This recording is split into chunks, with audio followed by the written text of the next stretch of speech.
Bon après-midi. Salutations fraternelles en Christ Jésus. Ce 30 avril. Merci pour cette prière, je me prie.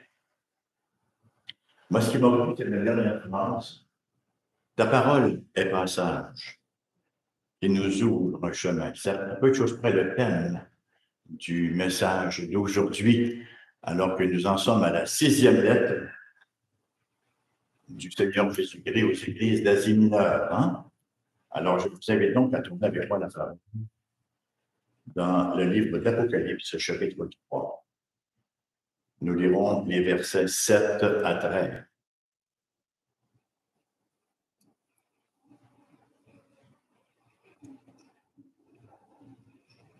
Écrit à l'ange de l'église de Philadelphie. Voici ce que dit le Saint, le véritable, celui qui a la clé de David, celui qui ouvre et personne ne fermera, celui qui ferme et personne n'ouvrira. Je connais tes œuvres. Voici parce que tu as peu de puissance, que tu as gardé ma parole et que tu n'as pas renié mon nom. J'ai mis devant toi une porte ouverte que personne ne peut fermer. Voici, je te donne quelques-uns de ceux de la synagogue de Satan qui se disent juifs et ne le sont pas, mais qui mentent. Voici, je les ferai venir se prosterner à tes pieds et reconnaître que je t'ai aimé. Parce que tu as gardé la parole de persévérance en moi, je te garderai aussi à l'heure de la tentation qui va venir sur le monde entier pour éprouver les habitants de la terre. Je viens bientôt. Retiens ce que tu as, afin que personne ne prenne ta coupe.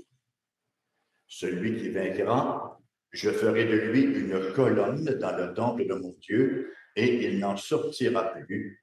J'écrirai sur lui le nom de mon Dieu et le nom de la ville de mon Dieu, de la nouvelle Jérusalem qui descend du ciel auprès de mon Dieu, et mon nom nouveau, que celui qui a des oreilles entende ce que l'Esprit dit aux églises.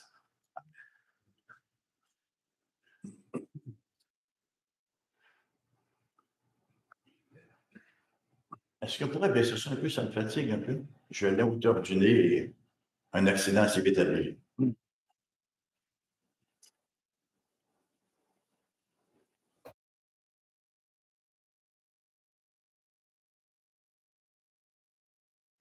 Voilà, merci, c'est génial.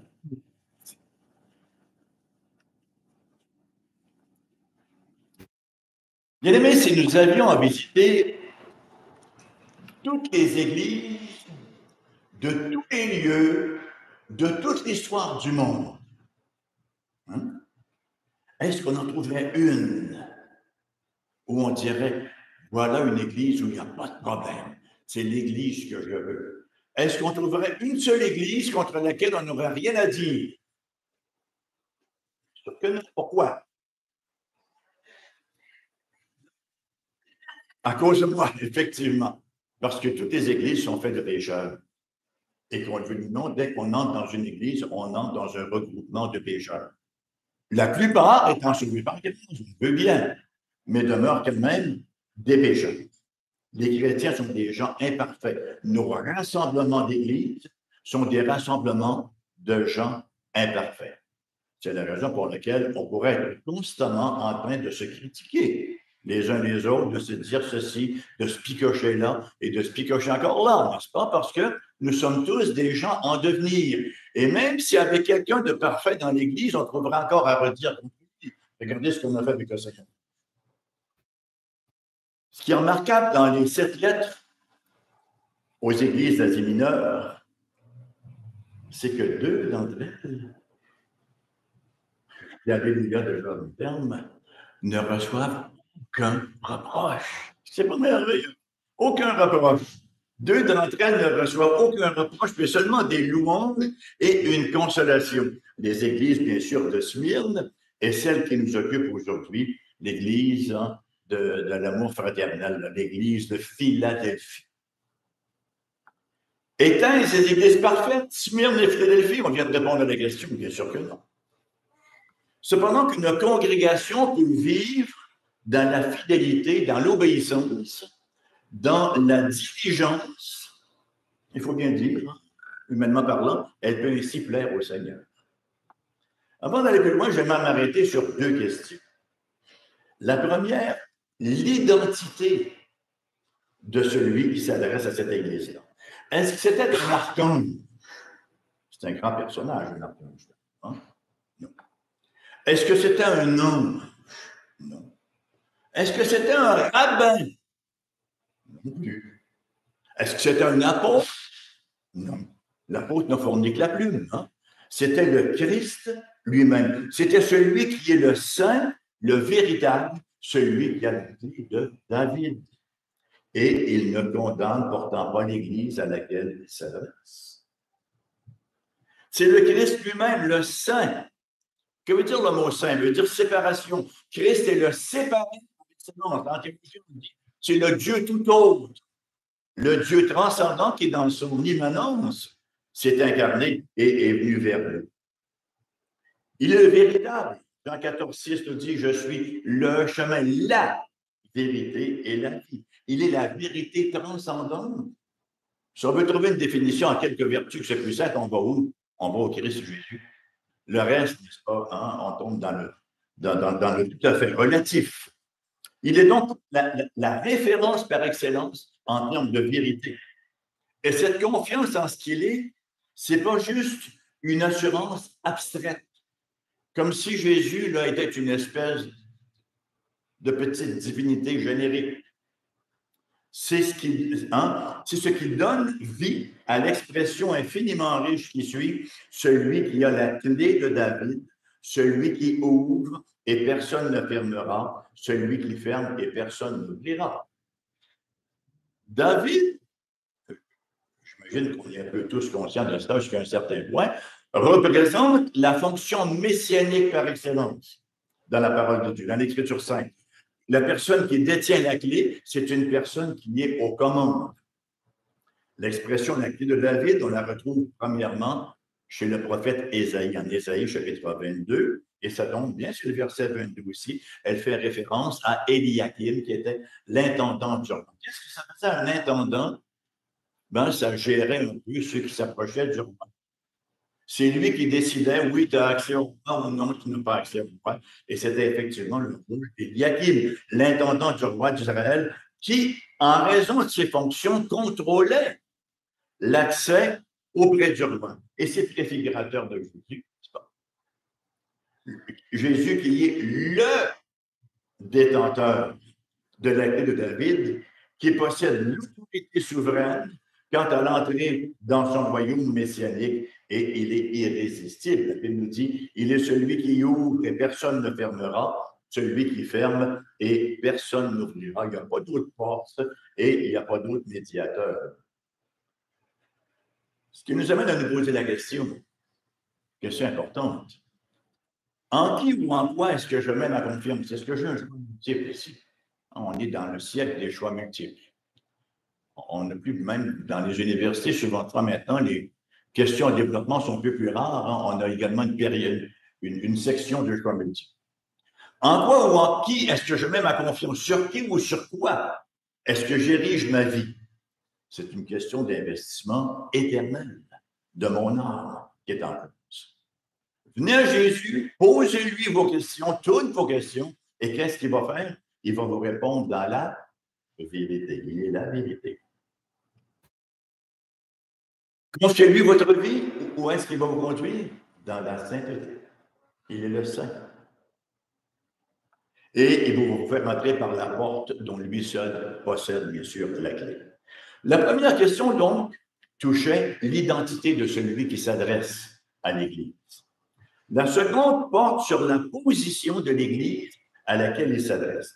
Ce n'est pas une Église, vous savez, qu'on voyait apparaître là, une vingtaine d'avenues avant d'y arriver, tellement il était grosse et majestueuse, avec une architecture à l'emporte-pièce, avec, n'est-ce pas, une espèce de pancarte de 4 par 8, je parle en pied, c'est de ma génération, avec tous les programmes de la semaine, pas du tout.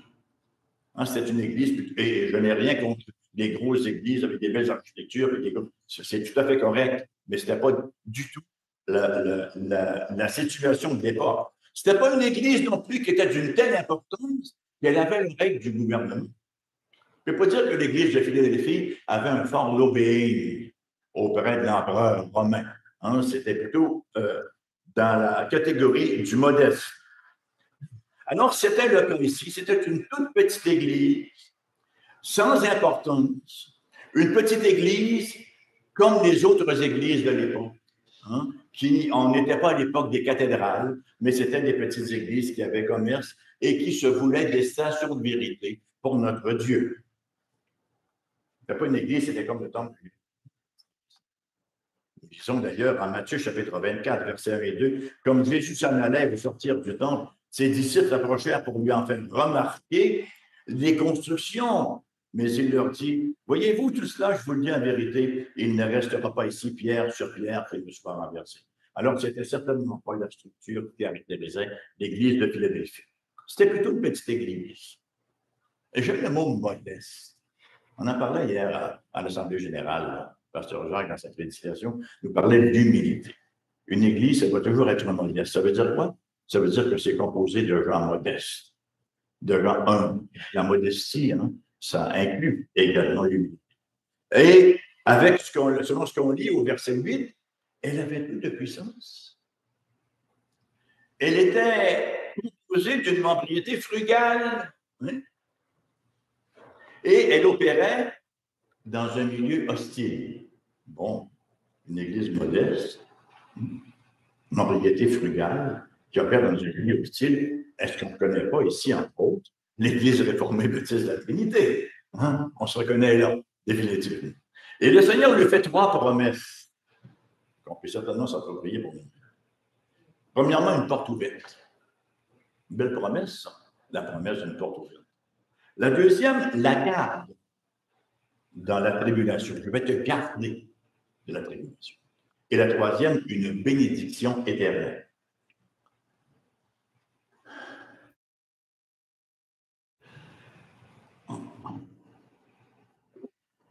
Premièrement, une porte ouverte. C'est le point que j'ai le plus aimé développer. Parce que c'est un texte qui peut être trompeur un peu a priori. Hein? On a l'impression que j'ai été fin, Jésus me donne une porte. Hein? C'est un petit peu ce qui se dégage du texte. Une porte ouverte, c'est une porte d'entrée pour le royaume, somme toute. Verset 8, je connais tes œuvres, voici, parce que tu as peu de puissance, que tu as gardé ma parole et que tu n'as pas renié mon nom, j'ai mis devant toi une porte ouverte que personne ne peut fermer. On ne peut pas passer outre parce que. Hein? Pourquoi est-ce que je fais ça? Parce que la raison nous est donnée d'entrée de salle.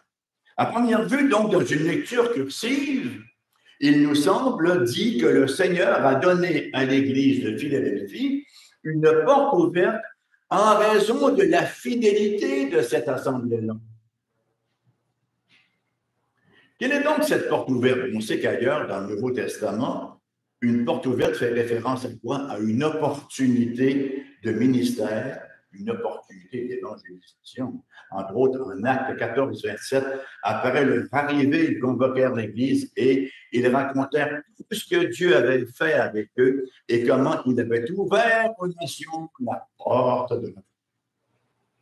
Colossiens 4, 3. Priez en même temps pour nous, afin que Dieu nous ouvre une porte pour la parole, en sorte que je puisse annoncer le mystère de Christ, pour lequel je suis dans les chaînes. On pourrait, dans la même foulée, citer 1 Corinthiens 16, 9, 2 Corinthiens 2, 12 et bien d'autres encore. Cette porte ouverte que nous avons ici tente donc pointer vers un succès dans l'évangélisation. Une forme de succès dans l'évangélisation, la conquête, en quelque sorte, des ennemis de l'Église. Jésus a ouvert une porte. Et la beauté de la chose, c'est qu'il n'y a personne qui peut la fermer. Il semble donc que le Seigneur leur ait donné cette porte ouverte en réponse à 3 éléments. Content que je n'ai pas risqué un amen là-dessus, ça aurait été mal placé. En raison de 3 éléments dont il parle dans le reste du verset. En effet, de dire, Je connais tes œuvres. Voici parce que tu as peu de puissance. Ça fait bien sûr référence à la position de l'Église de Philadelphie. Petite église, d'apparence insignifiante et sans succès aux yeux de ceux qui la regardent à travers les lentilles de l'Empire romain. Mais c'est pourtant le véhicule que Dieu a choisi pour faire avancer son évangile dans le monde. Ce n'était qu'une petite église missionnaire. C'est ce qu'est l'Église. Il nous faut cependant impérativement nous garder ici de la conception de mérite. Nous préserver contre la pensée qu'il y aurait ici un contrat, un échange entre Jésus et l'Église de Philadelphie. Il faut bien comprendre la nature de la relation entre la fidélité de l'Église de Philadelphie et la porte ouverte. L'Église n'a pas mérité une porte ouverte. L'Église ne s'est pas, par sa posture, par son attitude, gagner une porte ouverte. Mais c'est la puissance de la parole de Jésus qui a produit une porte. Jésus n'est pas en train de dire, vous avez été gentil, je vais vous donner un bonbon. Hein? Il n'est pas en train de dire parce qu'ils ont une belle piété, qu'ils ont bien fonctionné, qu'il allait ouvrir pour une porte, sinon on fermait tout. Il ne leur donne pas une porte ouverte comme un paiement en réponse au service qu'ils ont rendu en gardant sa parole. Jésus leur a donné cette parole qui est vivante, active, puissante, qui donne la vie, qui crée des opportunités. C'est ce que Christian nous partage en introduction tantôt. Et lorsqu'il la garde, cette parole ouvre des portes. L'importance de garder sa parole qui ouvre des portes. On n'ouvrira pas nos portes par notre piété, par quelque exercice que ce puisse être, par quelque cérémonie que ce puisse être, sinon que par la parole de Dieu qui fait l'œuvre de Dieu.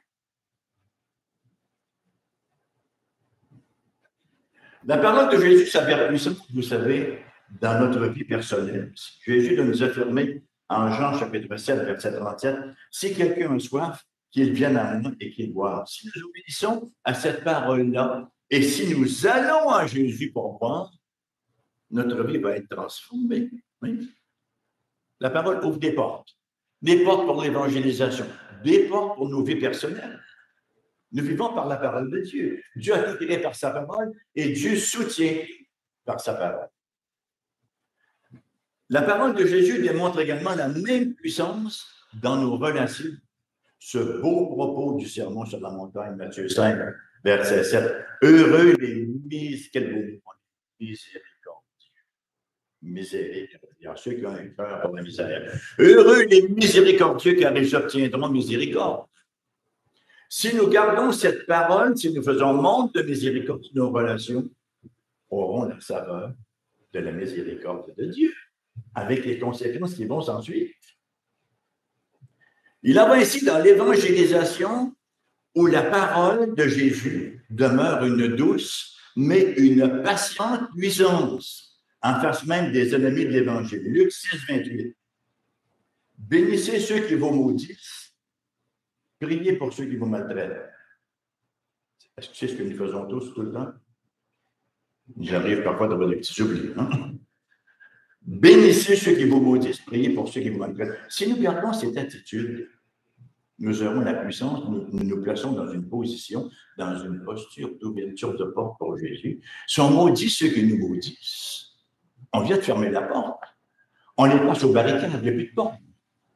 Si on bénit ceux qui nous maudissent, si on leur fait du bien, si on fait tomber cette espèce d'agression, cette espèce d'attitude guerrière et belligérante qui les anime, si on vient briser tout cela par la douceur et par l'amour, il y a un fort risque de s'ouvrir ainsi une porte, qu'une porte ne soit ainsi ouverte. Alors, la porte est ouverte, pourquoi?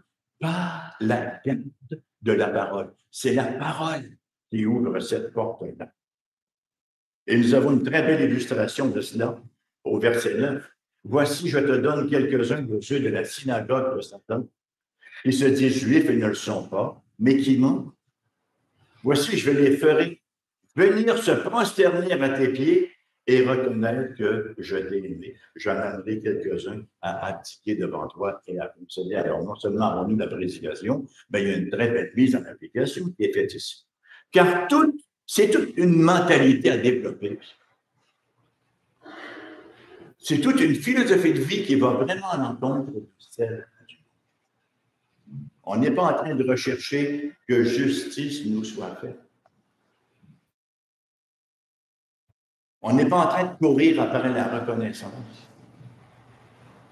On n'est pas en train de rechercher les trophées, mais bien de garder la parole de Jésus. Les résultats, c'est une porte que celui qui a la clé de David ouvre et personne ne pourra la fermer.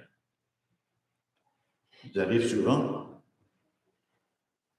il nous arrive souvent, personne n'y échappe, à nos propres yeux de considérer notre pauvreté spirituelle, nos limites et de trouver que les autres sont meilleurs que nous, plus forts que nous, plus équipés pour le ministère. Hein? Vous connaissez la grande théologie des comparaisons. On regarde l'église de côté, on regarde le troisième voisin, on regarde notre pasteur, on regarde notre frère. Hein? On est toujours là-dedans.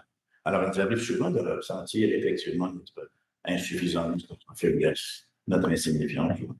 Et on peut se sentir, souvent une fois, disqualifié pour le service.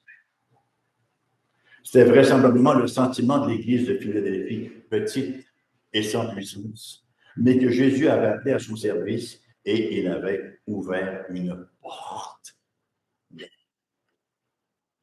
Est-ce que le Christ a ouvert une porte pour les RB?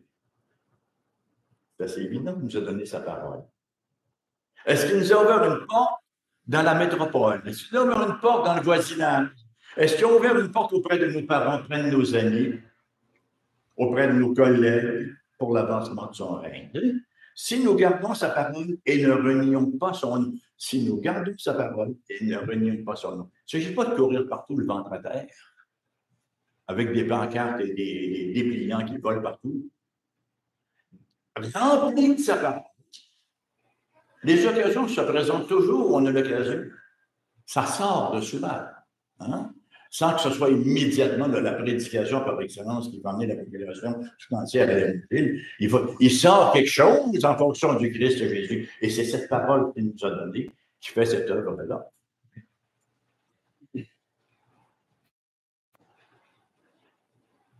Donc, en dépit des obstacles, en dépit des limites, en dépit d'une logistique complexe, marchons-y avec confiance et fidélité dans la parole. Le Christ et sa parole, voilà où nous sommes. Je n'ai rien contre le catalogue des moyens, des conférences, de n'importe quoi qu'on fait, on n'arrête pas d'en faire. On trouve toujours de nouvelles méthodes, supposément, toujours amen pour tout ça, là. Mais c'est la parole.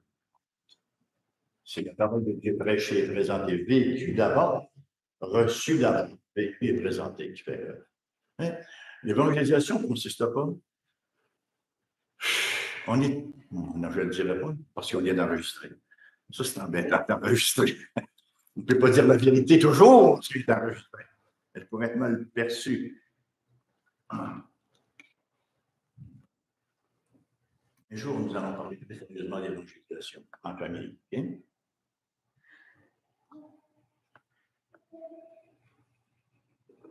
Bon, enfin, ça m'amène à mon deuxième point, la promesse d'être gardé dans la tribulation, des versets 10 à 11. Donc, le saint, le véritable, celui qui a la clé de la vie, n'est-ce pas, hein, qui ouvre des portes que personne ne peut fermer et qui enferme que personne ne peut ouvrir, dit, je te garderai aussi à l'heure de la tentation qui va venir sur le monde entier. Bon, il ne s'agit pas ici, là, d'une épreuve locale, temporaire, comme on l'a vu dans le cas de l'église de Smyrne. Souvenez-vous, au chapitre 2, verset 10, nous avons lu le Seigneur qui dit à l'église de Smyrne, vous aurez une tribulation de 10 jours, une clipsis, le mot en grec, ça vous intéresse. C'est-à-dire une persécution temporaire, localisée, qui ne va durer qu'un temps. Ce n'est pas ce qu'il nous raconte ici au verset 10. Au verset 10, il nous est dit, c'est sur le monde entier, c'est sur la terre entière que cette persécution aura cours. Alors, il est ici question donc de cette tribulation, de cette souffrance croissante qui va marquer l'expérience de l'Église dans le monde pendant toute la période s'étendant de la première venue du Seigneur Jésus-Christ jusqu'à son retour. Donc, aucunement référence ici à un enlèvement secret de l'Église pour la protéger d'une pseudo-période de grande tribulation qui devrait prendre place à la fin des temps. Ce n'est pas le message de ce texte. C'est en fait l'enseignement du Nouveau Testament que nous vivons dans la période de l'Église. Toute la période dite l'économie de la grâce, c'est une période de tribulation. On le voit tout au long de l'Apocalypse, on le voit tout au long de l'Ancien Testament, on le voit tout au long également des discours de Christ et Jésus. C'est donc dans le monde dans lequel nous habitons, le contexte dans lequel nous servons. Il y en a qui sont ou qui sont persécutés différemment de nous. Il y en a qui ont littéralement des persécutions physiques. Nous, on est un peu plus restreints, on se fait plus tasser, on a également nos propres difficultés. Bon, le jour viendra peut-être que ça va être notre fête aussi, notre numéro va sortir. On sait que les promesses sont là, on ne finira pas le pèlerinage sans y avoir goûté un peu. Alors, c'est parfois dur, difficile, douloureux, mais nous avons la promesse du Christ de nous garder dans tout ça. Ça ne veut aucunement dire qu'il va nous épargner la route de souffrance. Alors, j'étais de nouveau converti, je faisais hyper dispensationaliste. J'étais tellement heureux qu'on allait enlever avant que ça fasse mal. Et là, vous interprétez tout. Quand Jean commence au chapitre 4, et je fus enlevé, c'est l'Église qui est partie. Voilà. Alors, on regarde tout ce qui se passe en bas, on est au ciel. Mais c'est pas du tout l'interprétation que le texte veut qu'on lui donne. Donc, le Seigneur ne nous fait aucune promesse qu'il va nous épargner la route de la souffrance. L'Église de Philadelphie était déjà dans la souffrance. Ça veut simplement dire qu'il va nous protéger, nous garder. Et ça nous rappelle toutes ces heures de tentation qui ont pavé l'histoire de l'Église. Le mot pérasmoi, pluriel pérasmos sur singulier, qu'on retrouve dans Jean, qui veut dire à la fois épreuve et tentation. Toute cette endurance manifestée à travers les temps. Et pourtant, l'Église a continué sa course. Pourquoi? Parce qu'elle était gardée. De garderie à l'heure de la tentation ou de l'heure de la tentation. Ça peut être une traduction comme ça.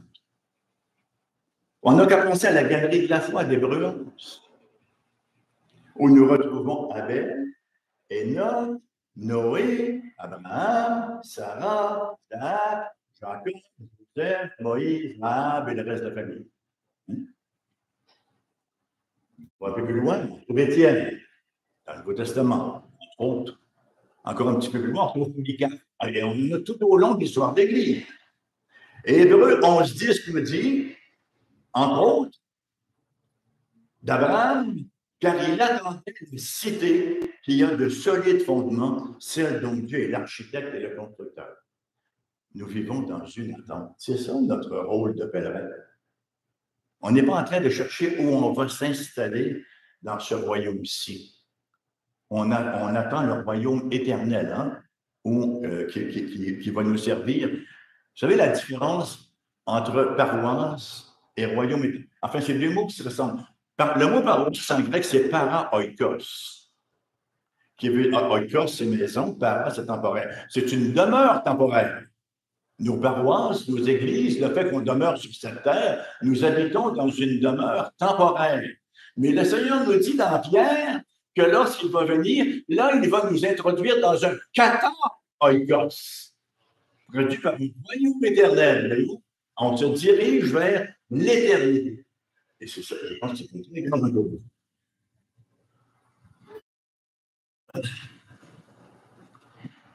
Alors, c'est l'histoire de l'Église, donc, depuis ses tout débuts. C'est l'histoire de la garde de Dieu depuis le tout début. On a tellement besoin de la garde. Même nous, chrétiens, nous sommes encore animés du désir de nous bâtir un paradis terrestre. Il n'y a aucun péché, là, loin de là, à vouloir s'installer confortablement. Hein. Cependant, si ça prend toute notre énergie, toutes nos ressources, et que ça consomme tout ce que nous sommes, il y a une difficulté là. Hein, le Seigneur, la parole me dit, je veux que tu prospères à tous égards, comme prospère ton âme. Hein?